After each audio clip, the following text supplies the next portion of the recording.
Mon cher Patrice Bélanger, ce beau garçon, toujours souriant, toujours bien rasé, aucune coupure de rasage, tu ne le verras jamais avec un petit bout de Kleenex de collé en dessous du nez. En revanche, tu risques de le voir souvent avec un bout de brioche en dessous du nez. Ce gars-là, c'est pas manger. Il est tellement excité d'engouffrer des sucreries qu'il se tapisse le contour de bouche de crémage et de flocons de brioche. Patrice, après une brioche, tu lui dis pas « frotte ici, t'as un petit quelque chose », tu lui dis « check, va prendre une douche. » J'ai dit engouffrer pour sous-entendre la rapidité avec laquelle il gave un dessert, mais le bon verbe adéquat aurait été broyer.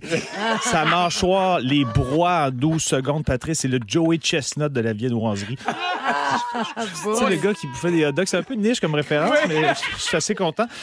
J'achève en lien avec ce sujet-là, mais sincèrement, tu mets côte à côte un Golden Retriever devant un Hot Chicken, un Golden qui n'a pas mangé depuis 3 jours, et à côté de lui, tu mets Patrice devant 15 fondants au chocolat, et c'est le premier qui a fini. Patrice va torcher le Golden, et ça, même si ça fait juste 1 heure qu'il a fini de souper.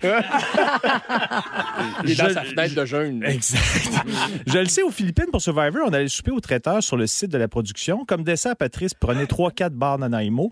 On allait marcher pour digérer, et au retour de la marche, 45 minutes plus tard, il voulait qu'on repasse par le traiteur pour savoir si par hasard, il resterait pas des barres Nanaimo. Non, Patrice, il rit parce qu'il le sait.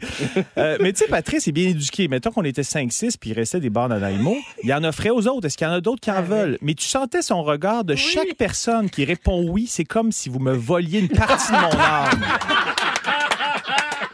C'est tellement vrai, là. Oui, prends-en. Essaye. Ah oui, ça paraît, ça. On voulait te le dire, là. Merci, Jean-Thomas. Bref, j'ai assez parlé de ça, mais ce gars-là, le terme bébite à sucre n'est pas suffisant. C'est un condensé de 5 pieds 9 de 1000 feuilles. Et 5 pieds 9, j'ai été généreux. J'ai arrondi de 5 pieds 3 à 5 pieds 9. Patrice, à 100 ans, c'est une des personnes les plus ricaneuses que je connaisse. C'est tellement un bon public, au point où je trouve ça même un peu suspect. Peut-être que je tire des conclusions que je devrais pas, mais selon moi, quand tu ris autant, c'est que tu flirtes dangereusement avec les frontières de l'idiotie. C'est le deuxième plus gros rire de l'aide dans la saison.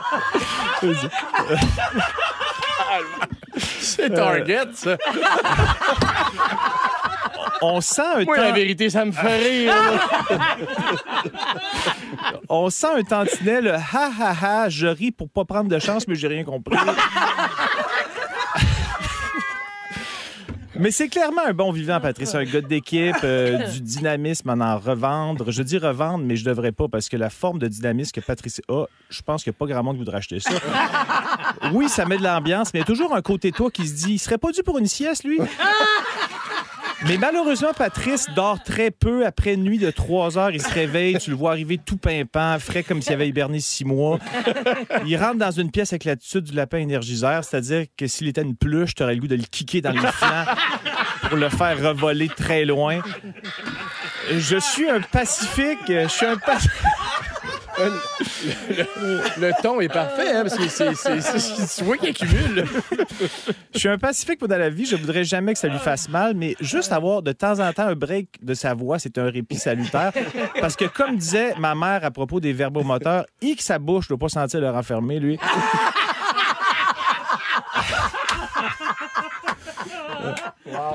Mais Patrice se sert souvent de sa grande énergie pour des raisons saines. Il est super en forme. On a joué beaucoup au hockey ensemble. Là, il est devenu un passionné de course. Il court des marathons en moins de 3h15. C'est une machine. Mais j'ai su que Patrice avait des demandes un peu atypiques aux organisateurs des différents marathons. Ça a l'air qu'il va toujours voir les dirigeants avant pour leur dire « C'est bien beau les stations où on peut agripper des Gatorade, mais pourquoi il n'y a pas des stations où on peut agripper des brilles? » Ben oui! J'achève. Mais Patrice, de son propre aveu, se dit psychorigide et ça m'intriguait de faire un peu la lumière là-dessus. Alors, je suis allé voir sa blonde de Marie-Claude et je lui ai demandé est-ce vrai que Patrice est si psychorigide que ça? Elle m'a répondu du tac au tac rigide, vraiment pas tant que ça. En tout cas, pas quand ça ferait mon affaire. Mais psycho, oh oui! Là-dessus, il nous gâte généreusement, notre beau Patrice. J'ai dit, beau Patrice, tu le penses vraiment ou c'est un terme affectueux? Elle a répondu encore plus vite, terme affectueux. Je blague, Patrice, t'as des beaux traits, t'as un beau visage harmonieux, à part quand il y a une vingtaine de grenailles de bar Nanaimo. En terminant, Patrice, mon bon ami, est souvent adversaire au hockey, où c'est là qu'on a découvert notre passion commune pour Survivor. On a vécu aux Philippines un beau rêve ensemble, et t'étais vraiment un incroyable partenaire pour vivre ça. Et je l'ai dit et je le redis aujourd'hui, car je t'ai pas épargné. Alors, tu mérites un peu d'affection, mon beau psycho-rigide. J'ai raté mon gag. Je le disais, mon beau psycho, pas toujours rigide. Oui, on a compris. Il marche pareil. Quel plaisir que j'ai eu de travailler avec toi. Comme plusieurs le savent, j'ai auditionné et passé proche d'animer Survivor, mais sincèrement, je suis fier que ce soit toi qui anime notre show préféré parce que tu es l'animateur parfait pour ce show-là. Tu fus le bon choix, un pro, un hyper travaillant, un passionné, très enveloppant envers tout le monde, capable d'être un peu baveux quand il le faut, mais aussi très humain quand la situation s'y prête. Je t'aime, Patrice, et je te souhaite des longues années où tu continueras d'alimenter le feu de notre émission préférée avec ta rigueur et la polyvalence de tes talents très variés. Et je te souhaite aussi une formidable saison 2 aux Philippines où j'anticipe que si tu bois pas 700 shakes aux bananes, t'en boiras aucun. Et toute l'équipe va être ravie car Patrice, quand il boit une gorgée de shake, il parle pas. Fait que, ça va donner un break à tout le monde. Mais